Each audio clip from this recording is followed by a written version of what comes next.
नमस्ते साथियों, स्वागत है आपका संस्कृत के इस YouTube चैनल पर। आप देख रहे हैं कुलदीप सिंह संस्कृतामृतम।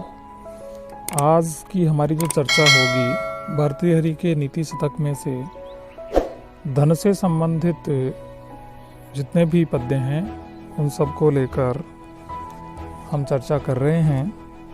तो बहुत ही महत्वपूर्ण, क्योंकि इस युग में धन जितना महत्वपूर्ण है उससे अधिक महत्वपूर्ण शायद कुछ भी नहीं। तो चलते हैं अपन पद्यों की ओर।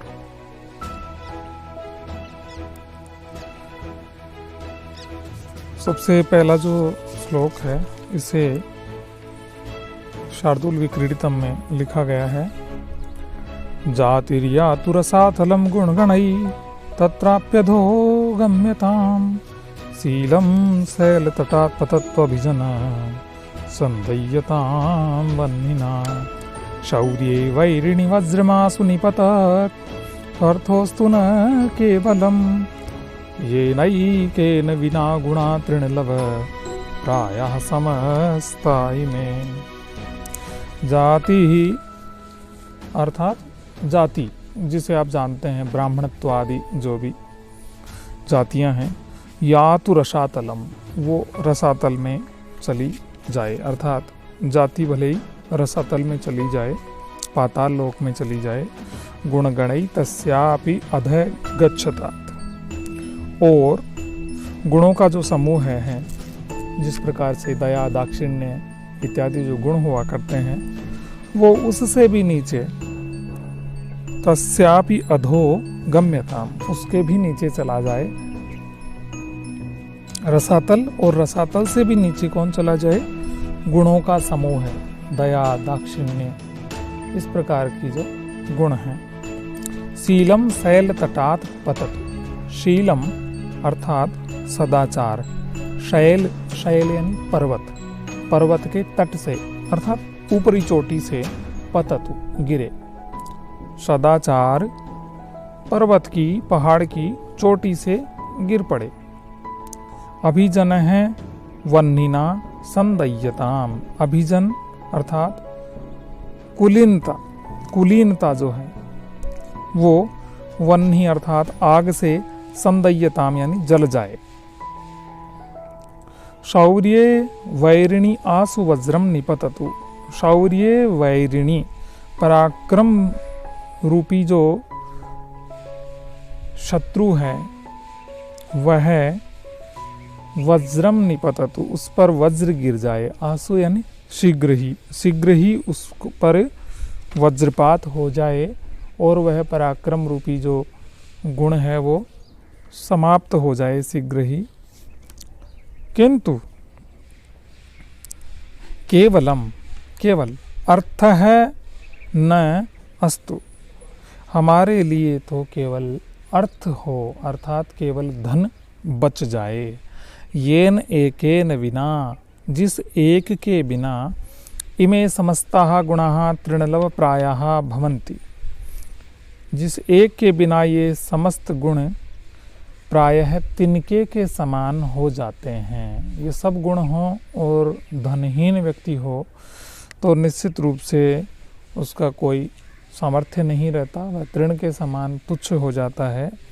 इसलिए भर्तृहरि जी ने नीतिगत बातों में धन के लिए ये बात लिखी है। अनंतर धन ही के लिए दूसरा जो पद्य है, तान इंद्रियाणि अविकलानि तदैव नाम सा बुद्धिर प्रतिहता वचनम तदेव अर्थोस्मणा विरहित पुरुष क्षणेन सोप्यन्य एव भवतीति विचित्रमेतत्, कि धन के बिना मनुष्य का सब कुछ परिवर्तन हो जाता है और वही व्यक्ति धन ना होने की स्थिति में अलग दिखाई देता है, और धन, अचानक धन यदि आ जाए, उसके पास धनागम हो जाए तो फिर वह अलग ही हो जाता है। तो अविकलानि तानि इंद्रियाणि, वही विकार रहित इंद्रियां, अविकलानि तानि इंद्रियाणि, अविकल यानी विकार रहित, स्वस्थ इंद्रियां, वे ही तो स्वस्थ इंद्रियां हैं। तदैव नाम है, वही नाम है। इंद्रियों का मतलब नेत्र, श्रोत्र, त्वक, त्वचा इत्यादि सब जो इंद्रियां हैं वो सब स्वस्थ हों, तदैव नाम है, वही उसका नाम है। अप्रतिहता सा बुद्धि, और वही अकुंठित उसकी बुद्धि भी होती है। तदैव वचनम, और वही उसकी वाणी होती है। और परंतु अर्थोष्मणा विरहित, अर्थ की ऊष्मा यानी गर्मी से रहित, धन की गर्मी से विरहित यानी कि रहित, स एव तु पुरुष है, वही जो व्यक्ति है, क्षणेन अन्यः एव भवति, क्षण भर में ही दूसरा ही हो जाता है, दूसरे ही प्रकार का वह हो जाता है। इति एतत् विचित्रम अस्ति, यह बहुत ही विचित्र बात है। व्यक्ति वही होता है, वही उसकी स्वस्थ इंद्रियां होती है, वही उसका नाम होता है, वही उसकी अप्रतिहत बुद्धि होती है, वो ही वाणी। लेकिन यदि उसके पास धन की जो गर्मी है वो नहीं रहे तो वह क्षण भर में ही परिवर्तित हो जाता है। यह बात धन के लिए। अनंतर बहुत प्रसिद्ध श्लोक, जिसे बहुत जगह बोला भी जाता है कि सर्वे गुणः कांचनम आश्रयन्ति, इस पद्य की जो अंतिम पंक्ति है उसे सब लोग बोलते भी हैं यथा तथा कोई भी उद्धरण के रूप में। यस्यास्ति वित्तं स नरः कुलीनः, स पंडितः स श्रुतवान् गुणज्ञः, स एव वक्ता स च दर्शनीयः, सर्वे गुणाः कांचनमाश्रयन्ति। यस्यास्ति वित्तम, बिल्कुल सीधा सा अर्थ है। यस्य यानी जिसके पास, अस्ति वित्तम, वित्त है, धन है, स नरः कुलीन है, वही तो व्यक्ति कुलीन है, अच्छे कुल वाला उसी को माना जाता है, मान लिया जाता है। स पंडित है, वही विद्वान होता है। स श्रुतवान, वही सुनने योग्य। गुणज्ञ है, वही गुणों का जानकार हो जाता है। स एव वक्ता, वही वक्ता। स एव दर्शनीय है, और वही दर्शन के योग्य, देखने योग्य। अर्थात सर्वे गुणः कांचनम आश्रयन्ति, कि इसलिए वे गुण उसमें नहीं हैं, अपितु सभी गुण कांचन में अर्थात धन में निवास करते हैं। जिसके पास भी धन पहुंचता है वही अपने आप में विशिष्ट हो जाता है, वह कुलीन, वही पंडित, वही सुनने योग्य, वही गुणों को जानने वाला, वही वक्ता और वही दर्शनीय लोगों के लिए हो जाता है। ऐसा ये धन की प्रकृति है। अनंतर अगला पद्य देख लेते हैं। यह जो पद्य है वो इसमें विनाश के कारण बताए हैं कि किस किस चीज़ से कैसे कैसे और धन नष्ट कैसे हो जाता है, ये बात इसमें बताई है। शार्दूल विक्रीडितम है पुनः। दौर्मंत्र्याद नरपतिर्विनश्यति यतिः संगात सुतो लालनात् विप्रो वनध्ययनात् कुलं कुतनयात् शीलं खलोपासनात् ऋर्मद्यादनवेक्षणादपि कृषिः स्नेहप्रवासाश्रयात् मैत्री च प्रणयात् समृद्ध्यनयात् त्यागः प्रमादात् धनम। देखें, दौर्मंत्र्यात् नृपतिर्विनश्यति, अर्थात बुरी मंत्रणा से। दुर्मंत्रणा है दौर्मंत्र्यात्। मंत्रणा यदि गलत हो, गलत सलाह यदि दी जाए तो उससे नृपति अर्थात राजा वह विनष्ट हो जाता है। यति ही संगात, यति यानी होता है सन्यासी, सन्यासी संग से नष्ट हो जाता है, आसक्ति से। संग का अर्थ है मोह, आसक्ति। यदि सन्यासी में ये आ गया तो उसका सन्यासीपना नष्ट हो जाएगा। सुत है लालनाथ, पुत्र जो है वो अत्यधिक लाड प्यार से बिगड़ जाता है, विनष्ट हो जाता है। विप्र है अनध्ययनात्, यदि कोई विप्र है तो वो बिना अध्ययन के उसका विप्रत्व नष्ट हो जाता है। कुलम कुतनयात्, और बुरे पुत्र से कुतनय अर्थात कुपुत्र, कुपुत्र से कुल नष्ट हो जाता है। शीलम खलोपासनात्, और दुर्जनों व्यक्तियों की संगति से, खल यानी दुष्ट, दुष्ट व्यक्तियों की संगति से शीलम अर्थात सदाचार, सदाचरण नष्ट हो जाता है। रीहि मद्यात, मद्य के सेवन से लज्जा नष्ट हो जाती है। ये आप लोक व्यवहार में हम देख पाते हैं कि जो व्यक्ति मद्य सेवन करता है, किसी भी प्रकार का नशा करता है, उसको लज्जा नहीं आती, वो लज्जा से विरहित हो जाता है। उसे कोई पता नहीं होता कि वह क्या कर रहा है और किससे कैसे बात कर रहा है, कैसा व्यवहार कर रहा है। तो बिल्कुल खरी उतरती हुई ये बातें आप देख पा रहे हैं। कृषि ही अनवेक्षणात्, कृषि जो कि खेती है वह नहीं देखने से, उसकी देखभाल न करने से, यदि कोई व्यक्ति बीज वपन करके, बीज बो करके बरसात आने पर और घर पे आके सो जाए और अंत में वह जा कर के फसल काटने के समय 4 महीने बाद पहुँचे, तो क्या उसे कोई फसल का एक अन्न का एक दाना भी मिल पाएगा? तो निश्चित रूप से नहीं। तो अनवेक्षणात् कृषि विनश्यति, बिना विनश्यति शब्द इनके सबके साथ आएगा।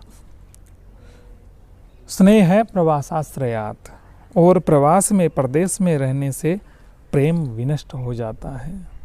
मैत्री अप्रणयात, और मित्रता अप्रणय से अर्थात स्नेह ना होने से, स्नेह नहीं होने से, प्रेम ना होने से मैत्री, मित्रता नष्ट हो जाती है।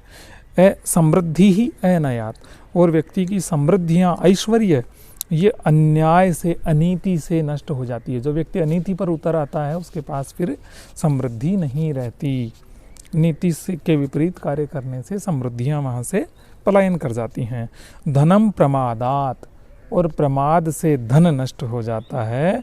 त्यागात च, और त्याग करने से भी, त्याग करने से, असावधानी से व्यय करना है वो प्रमादात त्यागात, यानी प्रमाद पूर्वक त्याग करने से धन विनष्ट हो जाता है। असावधानी से यदि आप धन का दुरुपयोग करते रहेंगे तो वह नष्ट हो जाता है। ये मुख्य रूप से धन के लिए लिखा है और बहुत सारी बातें इसमें साथ में जोड़ दी गई हैं। अनंतर बहुत ही विशिष्ट श्लोक जिसमें बताया गया है कि धन की गतियाँ, 3 गतियाँ होती हैं धन की। तो देखें, दानम भोगो नाश तिस्रो गतयो भवन्ति वित्तस्य, यो न ददाति न भुक्ते तस्य तृतीया गतिर्भवति। कह रहे हैं वित्तस्य यानी धन की, दानम भोग है, नाश है, तिस्र है गतय है भवंती। दान की, दान, वित्त की, धन की, दान, भोग और नाश, ये 3 गतियां होती हैं। गति शब्द स्त्रीलिंग होने से तिस्र है शब्द आया है 3 के लिए। तो दानम भोग है, नाश है। धन की 3 ही गतियां हैं, या तो दान दे दिया जाए तो वह श्रेष्ठ गति है, फिर उसका भोग कर लिया जाए यानी कि काम में ले लिया जाए तो भी वह श्रेष्ठ गति है, अथवा फिर तृतीया गति यानी कि नाश की गति है उसकी, यह वह नष्ट होता है। जो धन दान में नहीं दिया गया, जिस धन का उपयोग नहीं कर लिया गया, फिर उसकी अंतिम गति तय है, वो विनष्ट हो जाता है। यह धनम न ददाति, जो न तो दान देता है, न च भोगते, और न ही जो खाता है, खुद पर खर्च करता है, न भोगता है, तस्य तृतीया गति ही भवती, उसकी तीसरी गति अर्थात नाश की गति, वह धन नष्ट हो जाता है। इसलिए यदि धन है तो उसका समुचित रूप से उपयोग हमें दान देने और उपयोग में लेने, भोग में लेने के लिए करना चाहिए, ऐसा भर्तृहरि जी का कथन है। अगला जो पद्य है वो कह रहा है, विविध प्रकार के उदाहरणों से उन्होंने कहा है कि कौन लोग धन के विनष्ट होने पर या कमज़ोर होने पर भी अच्छे लगते हैं, सुशोभित होते हैं। कौन कौन अपनी दुर्बलता से सुशोभित होते हैं।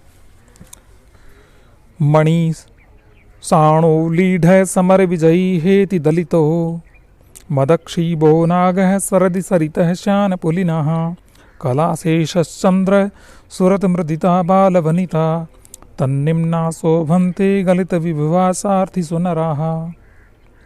शिखरणी छंद है। कह रहे हैं मणि साणो लीढ़ है, साण पर खरादा गया मणि, रत्न। रत्न को जब तक तैयार किया जाता है तो उसे मोटा सारा जो पत्थर का टुकड़ा होता है उसे बिल्कुल पतला सा, और उसको खरीद करके उस पर चला करके और यंत्र पर, और उसे घिस घिस करके और मणि तैयार, रत्न तैयार किया जाता है। तो वह मणि सुशोभित होती है जब वह शान पर खरादी जाए। बिल्कुल वह कमज़ोर ही सुशोभित होती है, दुर्बल ही। फिर कह रहे हैं समर विजयी हेति दलित है। समर में, युद्ध में विजयी जो योद्धा है वह भी सुशोभित होता है। शस्त्रों से घायल होकर के यदि वह आया है, शस्त्रों से घायल योद्धा भी सुशोभित होता है जिसने युद्ध को जीत लिया है। मदक्षीण है नाग है। मद के, मद जल से कृश हुआ, हाथी में मद जल का प्रवाह होता है, उस समय वह दुर्बल हो जाता है। तो मद जल से क्षीण हुआ हाथी भी बड़ा सुशोभित। नाग नाम है हाथी का। नाग, नाग सर्प को भी बोलते हैं और नाग हाथी को भी बोलते हैं संस्कृत में। तो मद से क्षीण कृश हुआ, दुर्बल हुआ हाथी भी सुशोभित होता है। शरदिशान पुलिनः सरित है। शरद ऋतु में नदियों के जो तट हैं वो सूख जाते हैं, तो सूखे तटों वाली शरद ऋतु में सरिता अर्थात नदियाँ, सरिता है नदियाँ, यह भी सुशोभित होती हैं। कला शेष चंद्र है। कला मात्र से शेष चंद्रमा, अर्थात जो द्वितीया का चंद्रमा है वह सबसे सुंदर होता है। उसको देखने के लिए लोग उसकी प्रतीक्षा करते हैं और वह शुभ भी माना जाता है। इसलिए द्वितीया का चंद्रमा बिल्कुल पतला सा होता है, तो उसके दर्शन किए जाते हैं द्वितीया के चंद्रमा के। तो कला शेष चंद्र है। कला मात्र से शेष जो चंद्रमा है वह सुशोभित होता है। सूरत मृदिता बाल वनिता, और नवयौवना स्त्री रति क्रीड़ा से में मर्दित, दुर्बल हुई, वह भी सुशोभित होती है। अर्थीसु गलित विभवा, और जो मुख्य जो बात आ रही है जो कहने के लिए, वह सबसे विशिष्ट की अर्थीसु यानी कि याचकों पर, गलित विभवाहा नराहा, धन से रहित हुए मनुष्य। ऐसे लोग जिन्होंने अपनी संपत्ति को याचकों में दान दे दिया हो और उससे वो दुर्बल अर्थात धनहीन हो गए हों, ऐसे व्यक्ति तन निम्नाः शोभन्ते, वो कृशता से भी, अपनी कमजोरी से भी वो सुशोभित होते हैं। अगला हम पद्य देखें, वह भी प्रत्येक वस्तु का मूल्य समयानुसार बदलता रहता है। यह भी धन की महिमा का ही पद्य है। परिक्षीण है कश्चित् स्पृहयति यवानां प्रसृतये, स पश्चात् संपूर्णः कलयति धरित्रीं तृणसमाम्, अतश्चानेकान्त्याद् गुरुलघुतयार्चार्थिषु धनिना, अवस्था वस्तूनि प्रथयति च संकोचयति च। कह रहे हैं कश्चित् परिक्षीण है यवानां प्रसृतये, स्पृहयति सह पश्चात संपूर्ण है सन तृणसमाम धरित्रीं कलयति। कश्चित यानी कोई व्यक्ति, परिक्षीण है अर्थात निर्धन होने पर, यवानाम प्रसृते, जो यव बोलते हैं जो को, जो नाम वाले धान्य विशेष के, प्रसृते प्रसृति मात्र मुट्ठी भर के लिए, प्रसृते का अर्थ है प्रसृति मात्र हेतु, मुट्ठी भर बोलते हैं, प्रसृति यानी मुट्ठी भर। प्रसृति मात्र जो के लिए वह इच्छा करता है कि मुझे तो मुट्ठी भर अनाज मिल जाए बस, वो भी जो। तो यवानाम प्रसृते स्पृहयति, इच्छा करता है, और दुर्बलता में जब वह निर्धन होता है तब।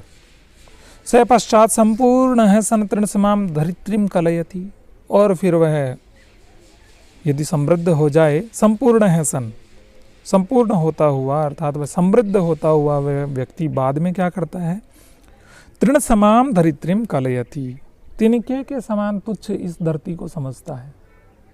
थोड़ा सा समृद्ध हो गया तो समृद्धि के साथ वही व्यक्ति जो एक मुट्ठी भर धान्य के लिए, धन जो के लिए इच्छा करता था कि मुझे ये मिले, वही बड़ी बड़ी याचना से वो रहता था, अब वह पृथ्वी को, पूरी पृथ्वी को तिनके के समान समझता है। अरे हट, मैं क्या समझता हूँ, इस तरह से।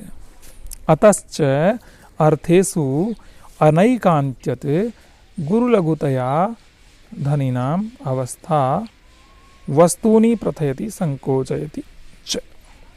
इसलिए अर्थीसु यानी कि वस्तुओं में अनेकांत्याद अनियत भाव होने के कारण गुरु लघुतया, गुरु और लघुता का भाव धनी नाम धनिकों की अवस्था के अनुसार वस्तुओं को बड़ा यानी कि प्रथयति बड़ा बना देती है, संकोचयति या फिर छोटा बना देती है। यानी पदार्थों की महत्ता और लघुता के विषय में अनियतता होने से पदार्थों की लघुता और उनकी जो उच्चता महत्ता है वो धनवानों की अवस्था से निर्धारित होता है कि वस्तु छोटी है कि बड़ी है। धन का यदि प्रवाह ज़्यादा हो जाए तो फिर हर वस्तु तुच्छ लगती है, बड़ी भी, और धन का यदि अभाव हो तो तुच्छ सी वस्तु भी बहुत बड़ी लगने लगती है। यह धन का विशिष्ट जो है ना गुण है। जिसके पास धन आता है वह इस तरह का व्यवहार करता है, जहाँ से धन चला जाता है वहाँ व्यक्ति दूसरे प्रकार का व्यवहार करता है। तो